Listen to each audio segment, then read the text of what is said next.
Carol Lynn with 5 Acres Honey Farm. It is the end of February. It's the last day of February, and it is about 77 degrees here in Pittsboro, North Carolina. And I'm just about to start my tomatoes and finish transplanting everything that I started last month. All of my tomatoes in here, and I've got ground cherries, herbs like basil, parsley, coneflower, a bunch of wildflowers, agastache, rudbeckia, and then more herbs, a few different types of sage, skullcap. And what's really cool, let me see where it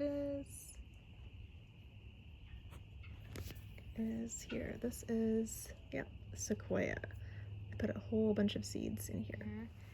And what I'm most excited about is I have this new to me white borage.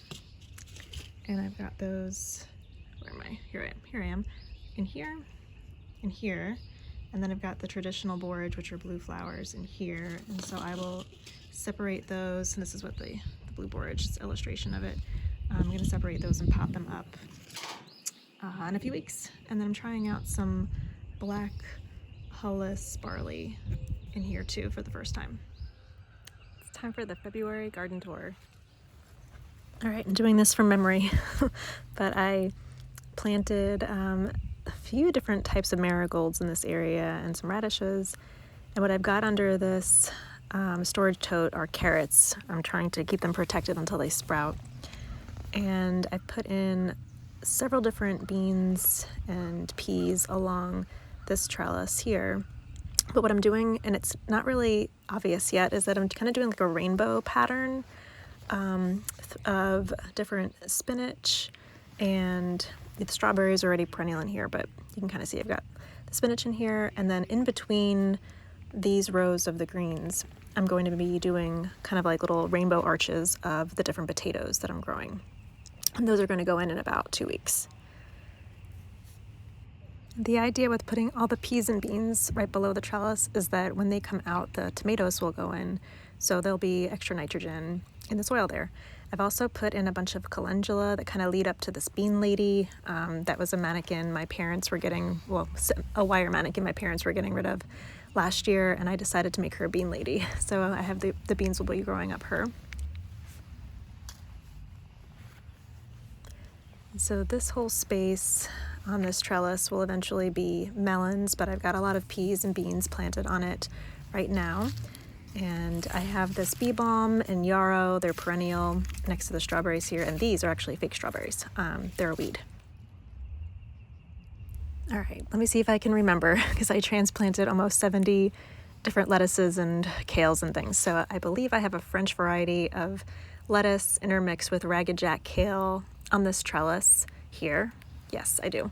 And then you can kind of see a little rainbow pattern starting here. And that's where I've got mustard greens and spinach and a red Russian kale. And I'm actually, right after this, I'm going to interplant all the different onions that I have started kind of in another rainbow around them. And these peas overwintered. I just put them in right before winter started. And there's a sad little broccoli hanging out over there that I tried to grow last winter. And you could ignore my big compost pile for now. It will make sense in a few months because I'm doing a really cool tomato experiment with it that I'll share more about. More carrots under those storage totes, another bean teepee here, and you can kind of see I have like a little rainbow in this corner with white Russian kale and butter crunch lettuce, and then I've interplanted celery in between them. I've got another yarrow in this corner, and you can kind of see I have like an S shape. There's like just a little curve on this right side, but the rest of the greens I have in an S shape, and this is a mix of butter crunch and red Russian kale, broccoli, and celery. And then I'm going to interplant peas in between them in about a week or two because I want to succession plant all the different peas. And the other half of this trellis that's not the carrots is actually more peas and beans. And I actually have this little parsley that overwintered behind here. And you can kind of see the rainbow pattern a little bit more from this angle too. So check this out. This is a blackberry bush that's growing from a pot that I had left here last year, and I already moved the pot and transplanted the bush, but that's still there. And there's a little bee crawling around, hanging out in the garden. And I'm going to be starting basil today, and once that's ready next month, I'm going to interplant basil among everything here. And then once it gets really hot out and the lettuce and spinach are done, I'm interplanting peppers in this whole area. So this will be a big pepper and basil and calendula and zinnias and all stuff like that. And this trellis will have tomatoes on it and borage and sunflowers I'm going to have on there. But on each of the ends of this trellis right now, I planted, it's a gigante bean.